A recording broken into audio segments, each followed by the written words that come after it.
दोस्तों, हमारे चैनल दर्पण ज्ञान सागर में आप सभी का स्वागत है। मित्रों, आज का विषय है 3 स्थानों पर स्त्री की बात न मानने वाले पुरुष को जीवन भर पछताना पड़ता है। स्त्री घर की लक्ष्मी होती है। वो चाहे तो घर को स्वर्ग बना दे और चाहे तो घर को नरक बना दे। जो पुरुष 3 स्थानों पर अपनी पत्नी की बात मानते हैं और 3 स्थानों पर कभी भी अपनी स्त्री को अकेला नहीं छोड़ते, उनके घर में हमेशा लक्ष्मी की कृपा बनी रहती है और कभी भी समाज में उनका सिर नीचा नहीं होता। तो आइए एक कहानी के माध्यम से जानते हैं वो 3 स्थान कौन से हैं जिन स्थानों पर हर पुरुष को अपनी पत्नी की बात माननी ही चाहिए और 3 स्थानों पर कभी भी अपनी स्त्री को अकेला नहीं छोड़ना चाहिए, चाहे कोई कितना भी मना क्यों ना करे। तो मित्रों, कहानी शुरू करने से पहले मेरा आप सभी से अनुरोध है कि आप हमारी कहानी में खो जाएं। उससे पहले हमारे चैनल को सब्सक्राइब करके बेल आइकन अवश्य दबा लें, जिससे हमारी हर वीडियो का नोटिफिकेशन सबसे पहले आप तक पहुंच सके और आप हमारी हर वीडियो से प्राप्त ज्ञान का अपने जीवन में लाभ उठा सकें। तो आइए कहानी शुरू करते हैं। मित्रों, एक बार की बात है। एक बार भगवान शिव पार्वती एक जंगल से होते हुए गुजर रहे थे। उसी समय पर माता पार्वती की नज़र एक गरीब व्यक्ति पर पड़ती है जो एक शिला पर बैठा हुआ दहाड़े मार कर के रो रहा था। फिर माता पार्वती ने भगवान शिव से कहा, प्रभु देखो, सामने एक आदमी इतनी जोर से रो रहा है, आखिरकार क्या बात है? हमें उसके पास चल के उसके मन की बात जाननी चाहिए। फिर भगवान शिव और माता पार्वती उस गरीब व्यक्ति के पास पहुंचते हैं और उससे उसके मन की बात बताने के लिए कहते हैं। फिर वो गरीब व्यक्ति भगवान शिव से कहता है, प्रभु मेरी एक पत्नी थी जो मुझे बहुत प्यार करती थी। हम दोनों जंगल में एक झोंपड़ी बना कर के अपना गुजारा करते थे। एक दिन मुझे कोई ज़रूरी काम आ गया और मैं शहर चला गया। फिर जब शहर से लौट के आया तो मुझे मेरी पत्नी नहीं मिली। तब से मैं ढूंढता घूम रहा हूँ, मुझे मेरी पत्नी नहीं मिल रही है। बस मुझे अपनी पत्नी की याद आ रही है और मैं अपनी पत्नी की याद में रो रहा हूँ। जिस दिन से मेरी पत्नी मुझसे बिछड़ी है, उस दिन से मानो ऐसा लगता है कि मेरे घर की लक्ष्मी चली गई हो। फिर भगवान शिव कहते हैं, रोना बंद करो और मैं तुम्हें एक कहानी सुनाता हूँ। इस कहानी को बहुत ही ध्यान से सुनो, जिससे आने वाले समय में तुम्हें फिर से पछताना ना पड़े।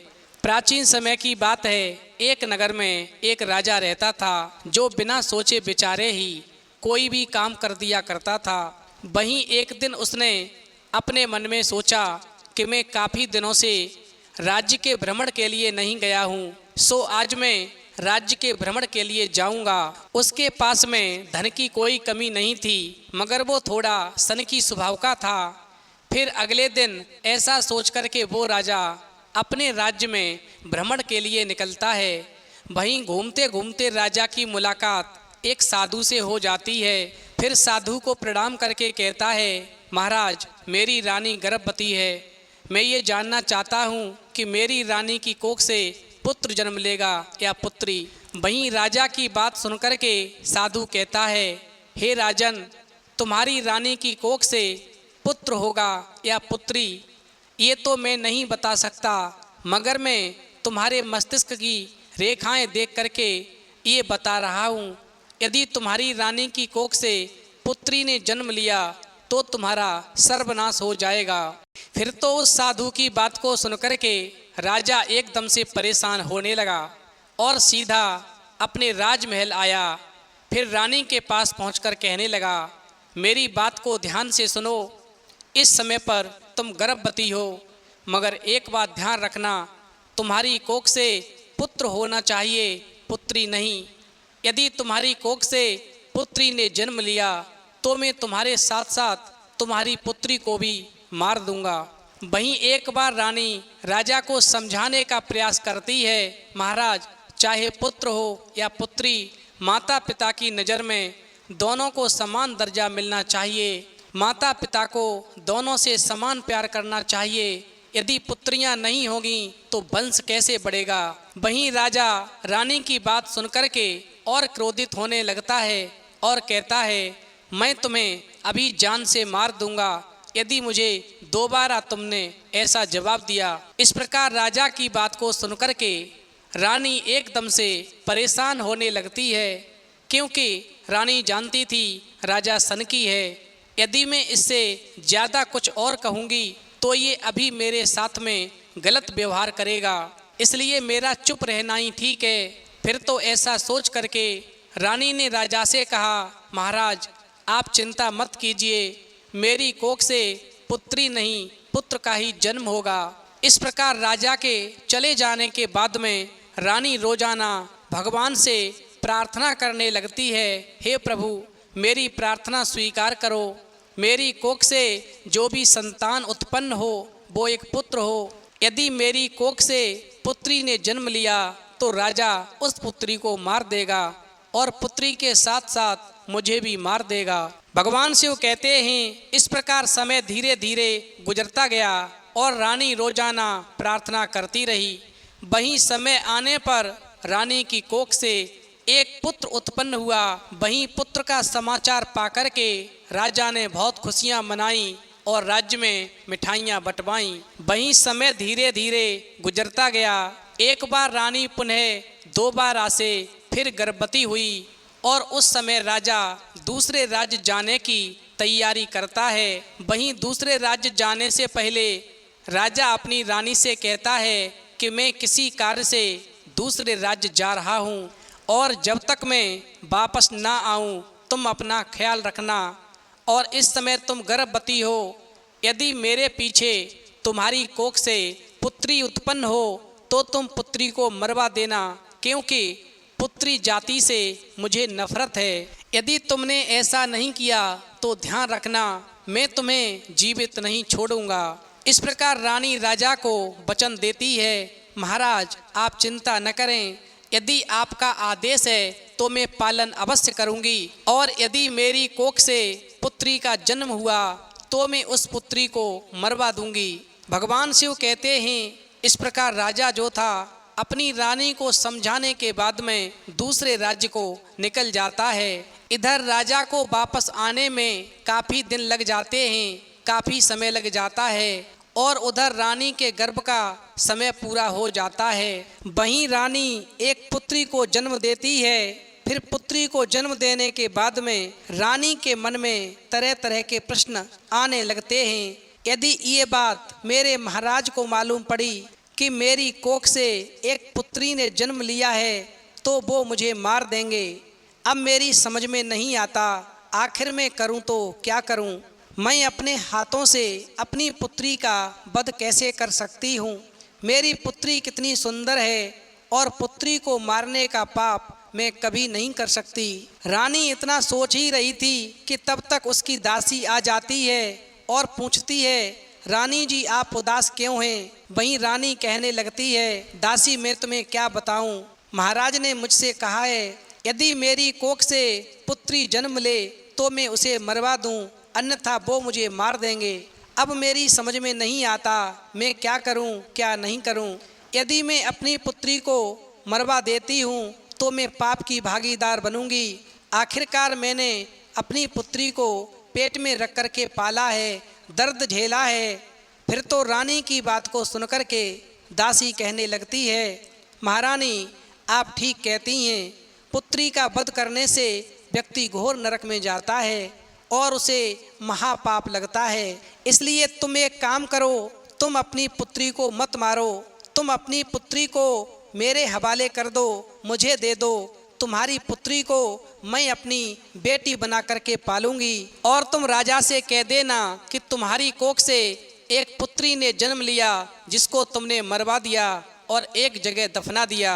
तुम चिंता बिल्कुल न करना, तुम्हारी बेटी को मैं अपनी बेटी की तरह ही पालूंगी।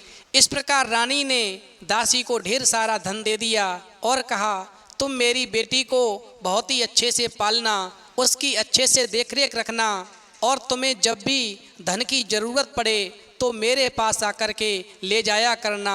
मैं तुम्हारा ये एहसान सारी उम्र नहीं भूलूंगी। इस प्रकार दासी जो थी पुत्री को लेकर के अपने घर चली आती है।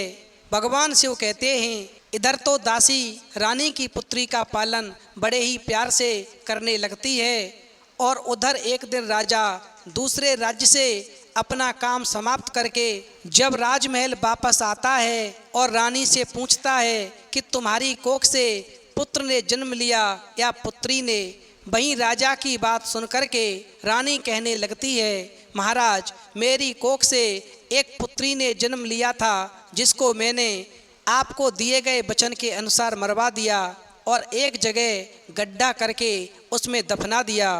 फिर तो रानी की बात को सुनकर के राजा को बहुत ही खुशी हुई, चलो पुत्री हुई, मगर रानी ने पुत्री को मरवा करके और उसको जमीन में दफना दिया। इधर तो राजा खुशी मनाता है और उधर दासी रानी की पुत्री का पालन पोषण बहुत ही अच्छे ढंग से करती है। इस प्रकार रानी की पुत्री धीरे धीरे जवान हो जाती है, उसके यौवन में निखार आ जाता है। एक दिन की बात है, वो सुंदर राजकुमारी अपने मकान की छत पर खड़े होकर के स्नान करने के बाद में अपने बालों को सुखा रही थी।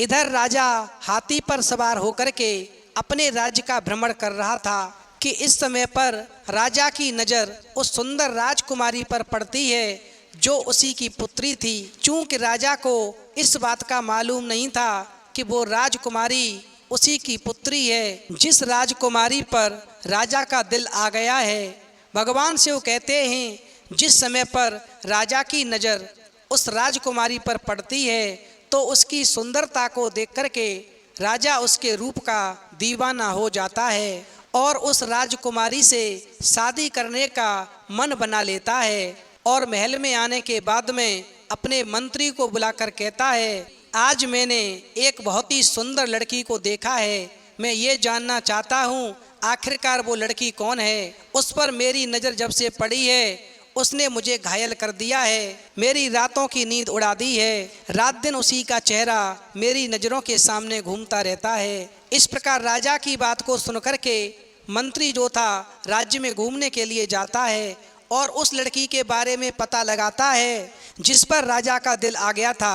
वहीं लड़की का पता लगाने के बाद में जब वापस मंत्री राजा के पास आता है तो राजा को बताता है और कहता है, महाराज आप जिस लड़की की बात कर रहे हैं जिसने आपकी रातों की नींद उड़ा दी है वो कोई और नहीं अपने महल की एक दासी है जिसके रिश्तेदारों की वो लड़की है। फिर तो राजा मंत्री से कहता है, मुझे कुछ नहीं मालूम, तुम जाओ और उससे मेरा रिश्ता पक्का करो, मैं उसके बिना नहीं रह सकता हूँ, मुझे उसके साथ शादी करनी है। भगवान शिव कहते हैं फिर तो राजा का आदेश पाकर के मंत्री जो था रिश्ता पक्का करने के लिए उस दासी के घर पर जाता है और दासी से जाकर कहता है, दासी तुम्हारी बेटी पर हमारे महाराज का दिल आ गया है, वह उसको बहुत चाहने लगे हैं, हमारे महाराज तुम्हारी बेटी से शादी करना चाहते हैं, तुम्हारी बेटी महलों की रानी बन जाएगी और उसका जीवन स्वर्ग के समान हो जाएगा। फिर तो मंत्री की बात को सुनकर के दासी मन में विचार करने लगती है, हे प्रभु ये कैसा अनर्थ होने जा रहा है, मैं क्या सुन रही हूँ कि राजा जिस लड़की से शादी करने के लिए जा रहा है ये कोई और नहीं, ये तो स्वयं उस राजा की अपनी बेटी है, उसका अपना खून है। राजा अपनी ही बेटी से प्यार करने लगा है, राजा को ये तक नहीं मालूम कि ये उसकी ही बेटी है। वहीं थोड़ा सोचने के बाद में वो दासी मंत्री से कहती है, अरे मंत्री तुम वापस जाओ और राजा से जाकर कहना ये बेटी ये गरीब की है, राजा के लायक नहीं है, वह हमारी बेटी के साथ में शादी ना करे। फिर जब मंत्री की बात दासी ने नहीं मानी तो मंत्री को वापस लौटना पड़ा और राजा को जाकर सारी बात बताई कि वो बूढ़ी स्त्री किसी भी शर्त पर अपनी बेटी की शादी आपके साथ करने को तैयार नहीं है। वहीं राजा को जब ये सारी बात मालूम पड़ी तो राजा बहुत ही क्रोधित होता है और उसने सैनिकों को आदेश दिया कि उस बुढ़िया को पकड़ करके दरबार में पेश किया जाए। इस प्रकार राजा का आदेश पाकर के उसके सैनिक जो थे उस बुढ़िया के घर पर जाते हैं और उस दासी को पकड़ करके बंदी बना करके राजा के सामने दरबार में पेश करते हैं। वहीं सैनिकों को राजा आदेश देता है कि इस बुढ़िया पर इतने कोड़े बरसाओ कि इसकी बुद्धि ठिकाने पर आ जाए। भगवान शिव कहते हैं, जिस राजा का आदेश पाकर के उसके सैनिक उस दासी के ऊपर कोड़े बरसाते हैं तो कोड़े की मार वो बुढ़िया नहीं झेल पाती है, यानी वो दासी नहीं झेल पाती है और एकदम से चीख करके राजा के चरणों में गिर जाती है और कहने लगती है, महाराज मुझे माफ़ कर दो, मगर आप जिस लड़की से शादी करना चाहते हैं वो लड़की कोई और नहीं, आपकी ही सगी बेटी है, आपका ही अपना खून है। अब मैं आपको सच्चाई बताती हूँ। जब आपकी रानी की कोख से पुत्री ने जन्म लिया तो रानी ने उसे मारने की जगह मुझे दे दिया और मैंने इसकी परवरिश की और पाल पोस के उसे मैंने इतना बड़ा किया है। और यदि तुम अपनी ही बेटी के साथ शादी करोगे तो ये बहुत बड़ा पाप होगा। बस इसीलिए मैं मना कर रही थी कि ये रिश्ता आपके लायक नहीं है। भगवान शिव कहते हैं, फिर तो दासी की बात को सुनकर के राजा चकित रह जाता है और अपनी किस्मत को ठोंकने लगता है, अपने माथे को ठोंकने लगता है। अरे मैं ये कितना बड़ा पाप करने के लिए जा रहा था। यदि मुझे सच्चाई नहीं मालूम पड़ती तो मुझे नरक में भी जगह नहीं मिलती। ये तो मुझसे घोर पाप होने के लिए जा रहा था।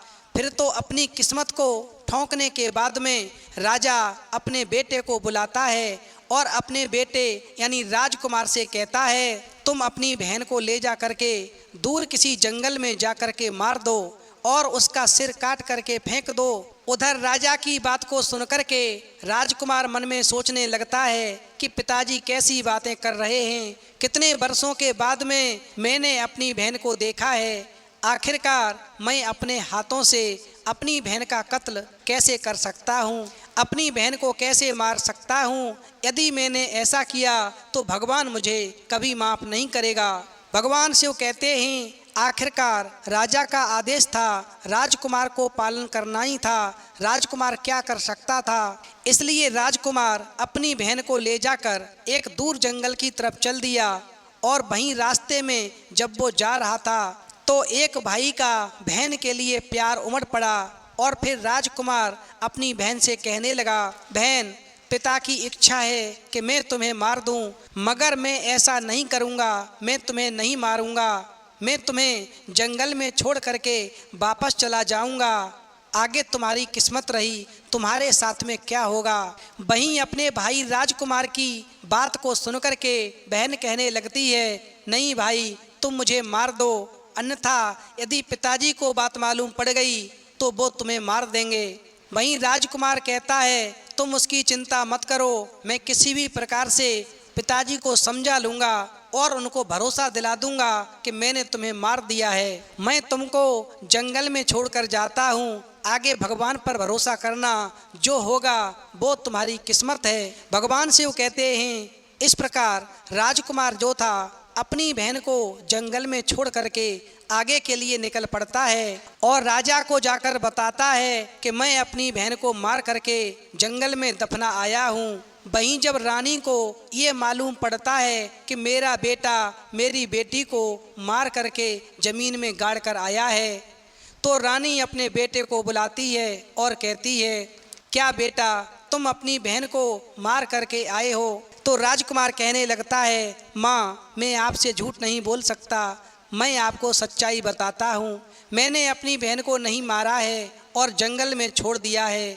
अब आगे उसकी किस्मत है, उसके साथ में जो भी हो। फिर तो अपने बेटे की बात को सुनकर के रानी को बहुत ही सुकून मिलता है और रानी भगवान से रोजाना प्रार्थना करती रहती है, हे प्रभु मेरी बेटी पर कृपा की बारिश करना, उसे अपनी कृपा का पात्र बनाना, उसके जीवन में कोई कष्ट नहीं आए, उसे उसकी मंजिल तक अवश्य पहुंचा देना।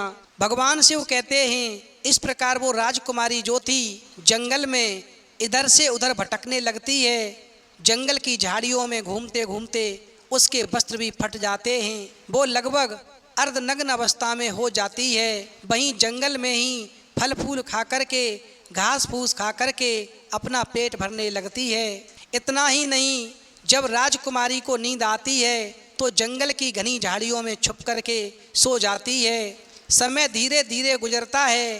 फिर एक समय ऐसा आया कि राजकुमारी के शरीर के सारे वस्त्र फट गए भगवान शिव कहते हैं जिस समय पर राजकुमार घोड़े पर सवार होकर के जंगल से गुजर रहा था तो घोड़े के टापों की आवाज़ उस राजकुमारी के कानों में पड़ती है तो राजकुमारी भयभीत होकर के जंगल की घनी झाड़ियों में छुप जाती है। मगर संयोग से जो राजकुमार था उसी वृक्ष के नीचे आराम करने के लिए बैठ जाता है जिस वृक्ष के पास में घनी झाड़ियों में वो राजकुमारी छिपी हुई थी। और फिर राजकुमार की नज़र जिस समय पर राजकुमारी पर पड़ती है तो राजकुमार कहने लगता है, झाड़ियों के बीच में तुम कौन हो और यहाँ पर क्या कर रही हो?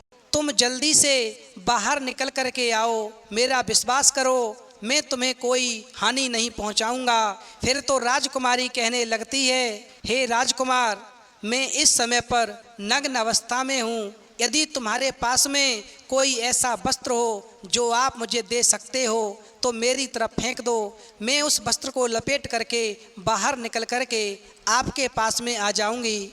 फिर तो राजकुमारी की बात को सुनकर के राजकुमार जो था अपने घोड़े के ऊपर से एक चादर को उठाता है और झाड़ियों में फेंक देता है। वहीं राजकुमारी उस चादर को लपेट करके राजकुमार के सामने आ जाती है। वहीं राजकुमारी के सुंदर रूप को देख करके राजकुमार उस पर मोहित हो जाता है और मन में विचार करने लगता है कि इतनी सुंदर स्त्री तो मैंने पहले कभी नहीं देखी है, ये तो बहुत ही सुंदर राजकुमारी है, ये तो मेरी रानी बनने के लायक है, मैं इसको रानी बनाऊंगा। और फिर राजकुमार राजकुमारी से कहने लगता है, तुम कौन हो, कहाँ से आई हो, कौन तुम्हें यहाँ पर छोड़ करके गया है, इससे मुझे कोई मतलब नहीं, मैं तो सिर्फ इतना चाहता हूँ कि तुम मेरी रानी बन जाओ तो तुम्हारा जीवन सुखपूर्वक बीतेगा और तुम्हारे जीवन के सारे दुख दूर हो जाएंगे। तुम बहुत सुंदर हो, तुम मुझे पसंद हो, मैं तुम्हें अपनी रानी बनाना चाहता हूँ। वहीं राजकुमार की बात को सुनकर के राजकुमारी भी हाँ कर देती है और शादी करने के लिए तैयार हो जाती है। इस प्रकार राजकुमार जो था उस राजकुमारी से शादी कर लेता है। वहीं समय धीरे धीरे और व्यतीत होता गया। एक बार राजकुमारी गर्भवती होती है और फिर एक पुत्र को जन्म देती है।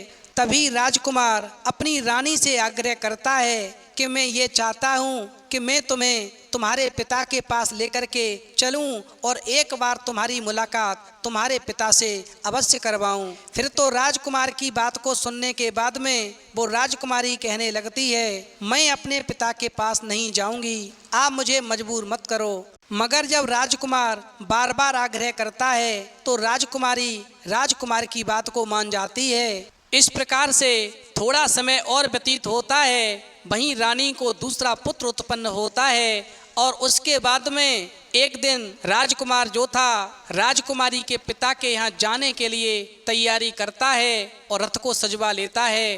फिर राजकुमार जिस समय पर राजकुमारी के पिता के राज्य में निकलने ही वाला था उससे पहले ही राजकुमार के पास में एक मंत्री आता है और किसी काम की सूचना देता है। फिर तो राजकुमार जो था अपने दूसरे मंत्री को बुलाकर कहता है कि मुझे किसी कार्यवश बाहर जाना पड़ रहा है, तुम एक काम करो, तुम अपने सभी सैनिकों को ले जा कर के राजकुमारी के साथ जाओ और राजकुमारी के पिता के राज्य में जाकर के राजकुमारी के पिता से उनकी मुलाकात करवाओ, मैं भी अपना कार्य समाप्त करके वहाँ पर पहुँच जाऊँगा। वहीं राजकुमारी से कहता है कि अब तुम मेरी रानी हो, तुम्हें अपने पिता के यहाँ भयभीत होने की कोई ज़रूरत नहीं है, तुम्हें अपने पिता के यहाँ जाकर के डरने की ज़रूरत नहीं है। मुझे अचानक ज़रूरी काम आ गया है इसलिए मैं बाहर जा रहा हूँ, मगर तुम्हारे जाने से पहले ही मैं वहाँ पहुँच जाऊँगा, तुम चिंता मत करना।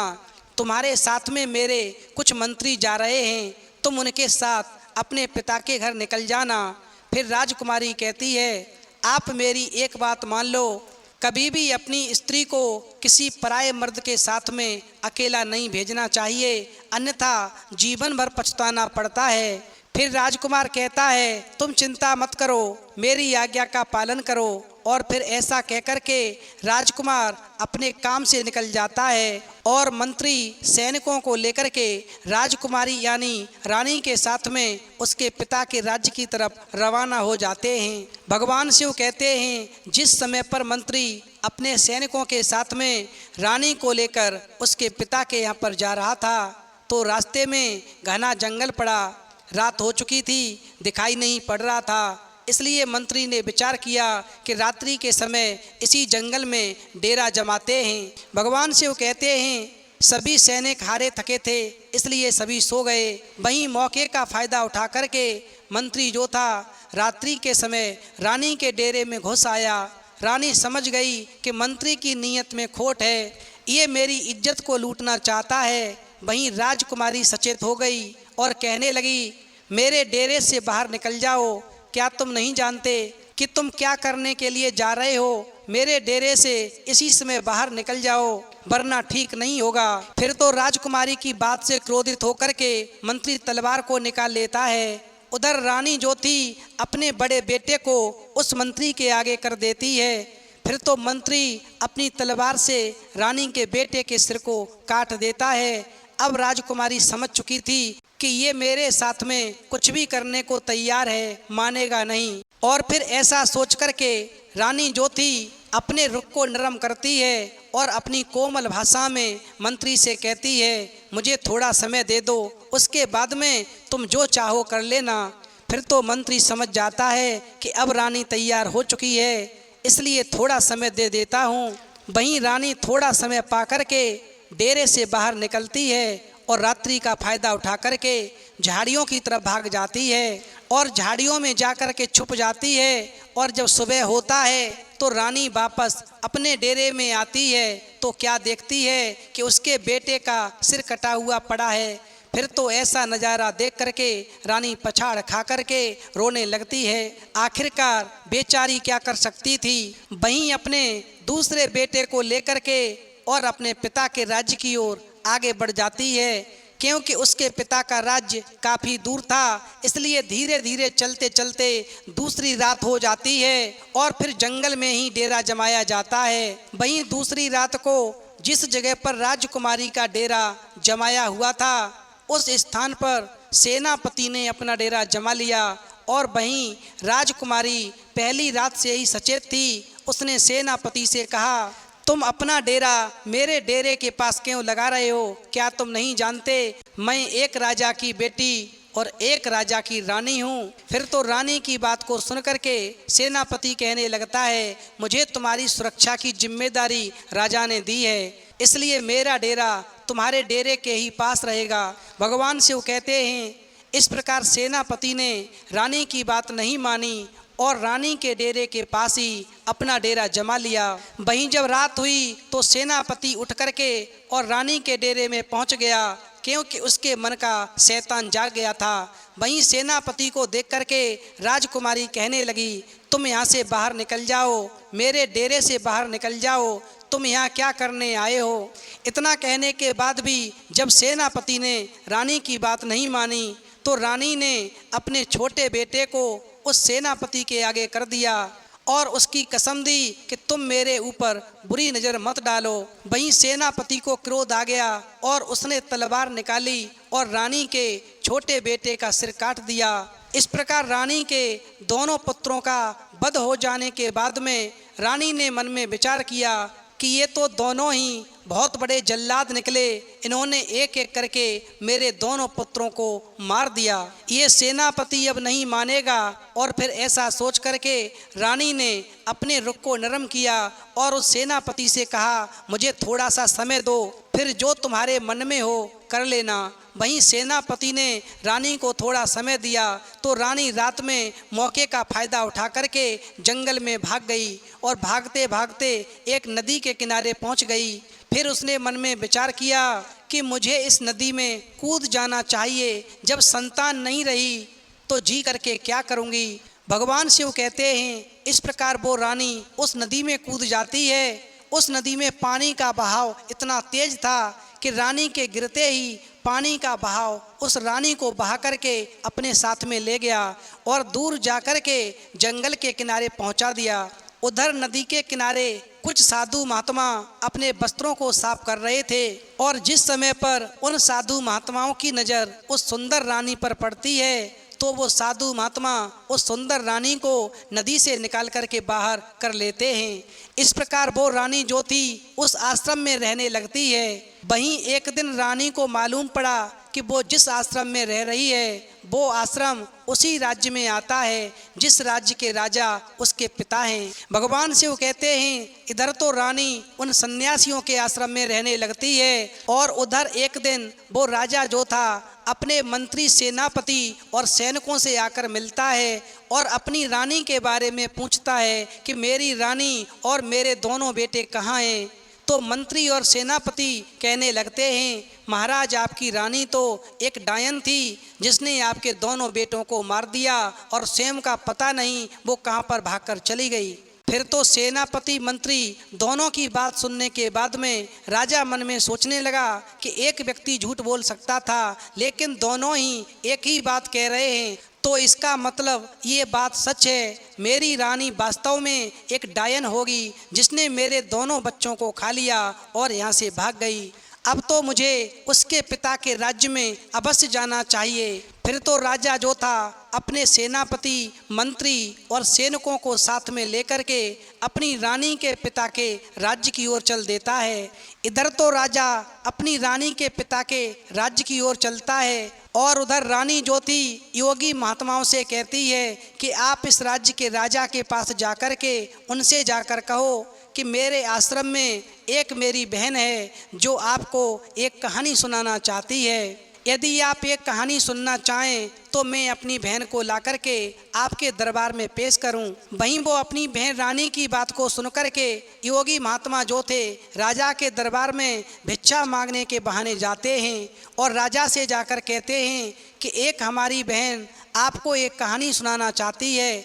यदि आप कहानी सुनना चाहें तो हम अपनी बहन को आपके दरबार में लाकर पेश करें। वहीं उन योगी महात्माओं की बात को सुनकर के राजा उनको इजाज़त दे देता है। फिर तो वो योगी महात्मा अपनी उस बहन को यानी रानी को ले जा करके राजा के दरबार में पेश करते हैं और फिर रानी जो थी अपने पिता राजा को कहानी सुनाना प्रारंभ करती है। क्योंकि वो रानी योगियों के भेष में थी इसलिए उसे कोई पहचान नहीं सका, मगर वो जो किस्सा सुना रही थी उस किस्सा को सभी बहुत ही ध्यान से सुन रहे थे। वहीं किस्सा पूरा होने के बाद में राजा को बहुत ही प्रसन्नता हुई और राजा ने उस राजकुमारी को ढेर सारा इनाम दिया। फिर तो योगी महात्मा उस बहन को रोजाना राजा के दरबार में किस्सा सुनाने के लिए ले जाते थे और ढेर सारा इनाम पाकर के वापस लौटते थे। इस प्रकार 2-4 दिन का समय व्यतीत हुआ। फिर एक दिन जब वो रानी राजा के दरबार में किस्सा सुनाने के लिए जाती है तो क्या देखती है कि उसका पति राजा और वो मंत्री और सेनापति राजा के राजमहल में उपस्थित हैं।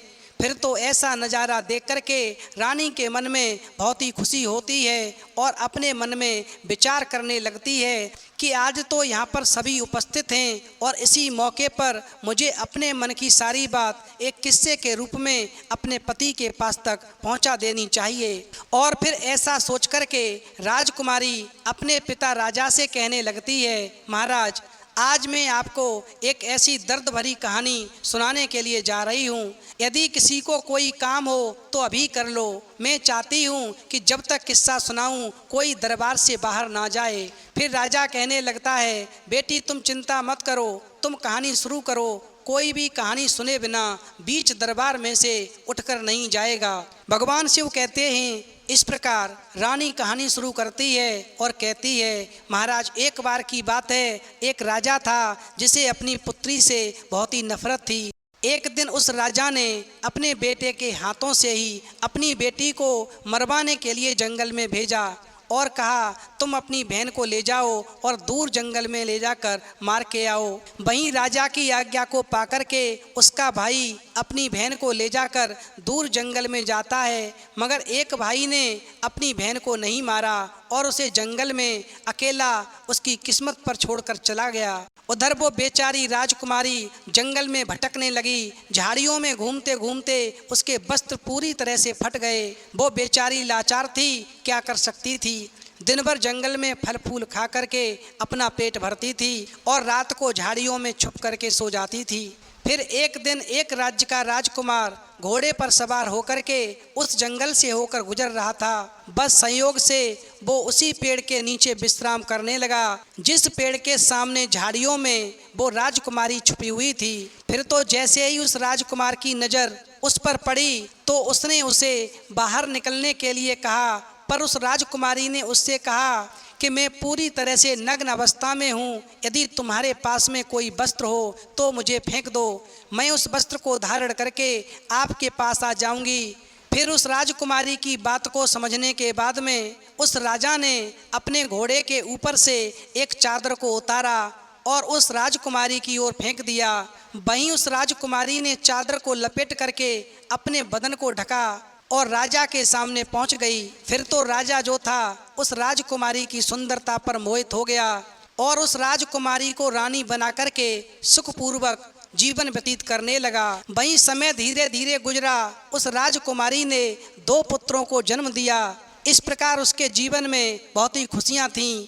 वहीं किस्सा सुनते सुनते राजा मन में सोचता है, ये किस्सा तो मेरा ही है, और कहने लगा, इस किस्सा को पूरा सुनाओ, बीच में बंद नहीं करना।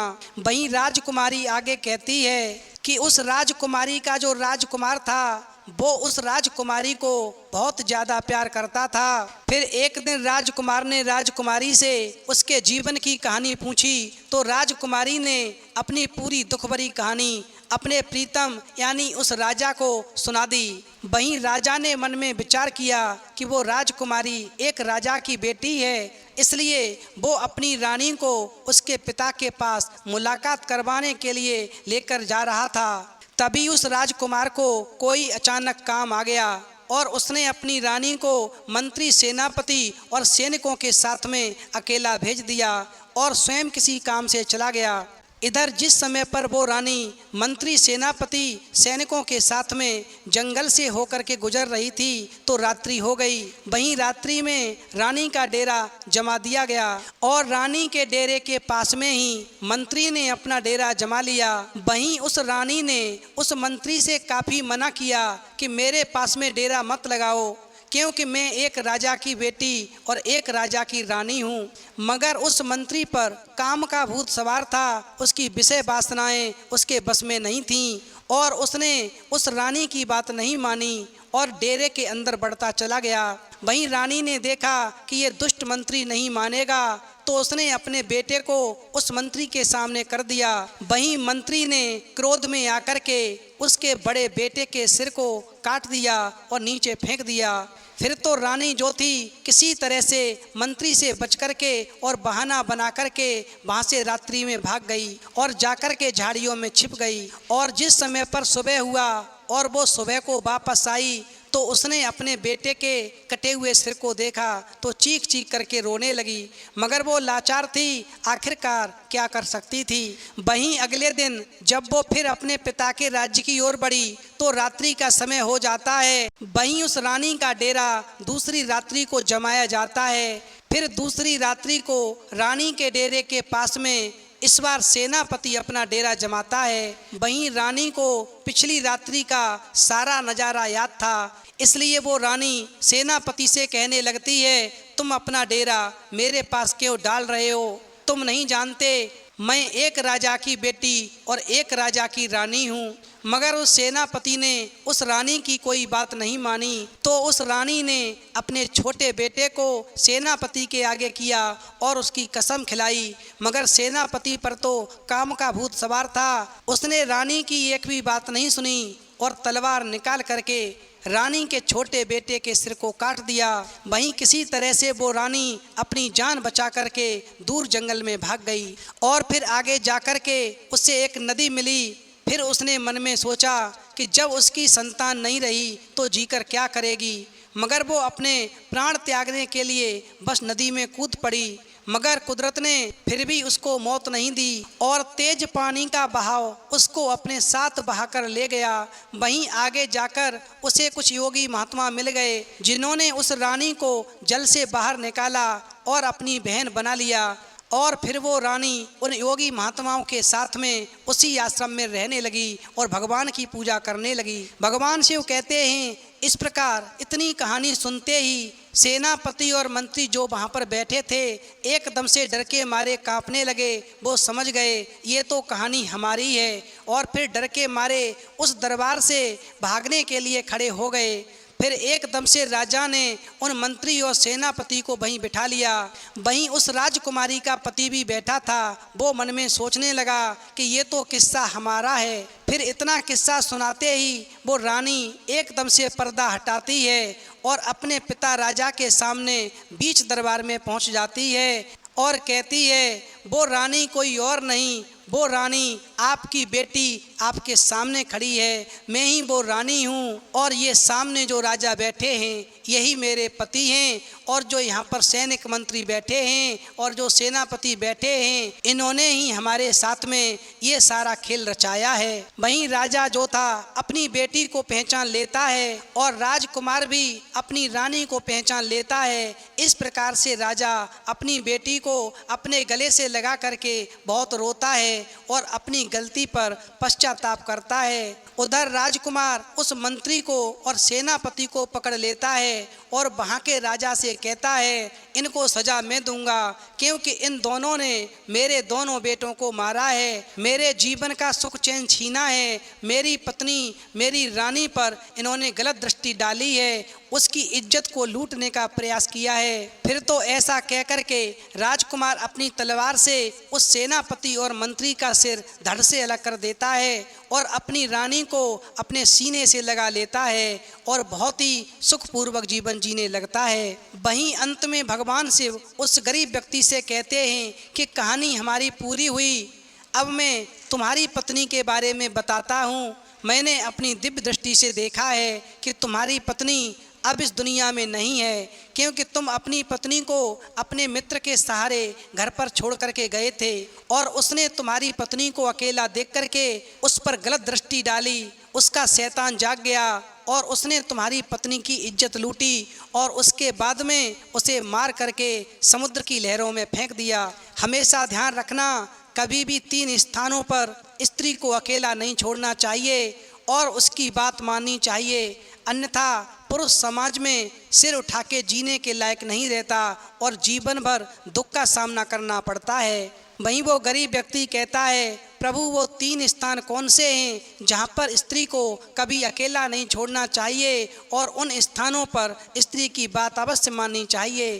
फिर भगवान शिव कहते हैं, नंबर 1, पुत्र हो या पुत्री दोनों को समान प्यार करना चाहिए। संतान में कभी भी भेदभाव नहीं करना चाहिए और जिस समय स्त्री गर्भावस्था में हो या बीमार हो उस समय उसका साथ नहीं छोड़ना चाहिए, हर समय उसके साथ रहना चाहिए, अन्यथा कोई भी संतान के साथ में किसी भी प्रकार का छल कर सकता है। यदि राजा रानी की बात मान लेता तो शायद राजा अपनी ही पुत्री से विवाह करने जैसा शर्मनाक काम नहीं करता। साथ ही जो पुरुष स्त्री की बात नहीं मानता है उस घर से लक्ष्मी हमेशा के लिए चली जाती है। नंबर 2, चाहे कितना भी सगा कोई क्यों ना हो, कभी भी किसी पराये पुरुष के साथ में अपनी स्त्री को अकेला नहीं भेजना चाहिए, अन्यथा ऐसा पुरुष जो अपनी स्त्री को किसी भी पराये मर्द के साथ में भेजता है वो समाज में सिर उठाकर जीने के लायक नहीं रहता। जिस प्रकार राजकुमार यदि अपनी पत्नी की बात को मान करके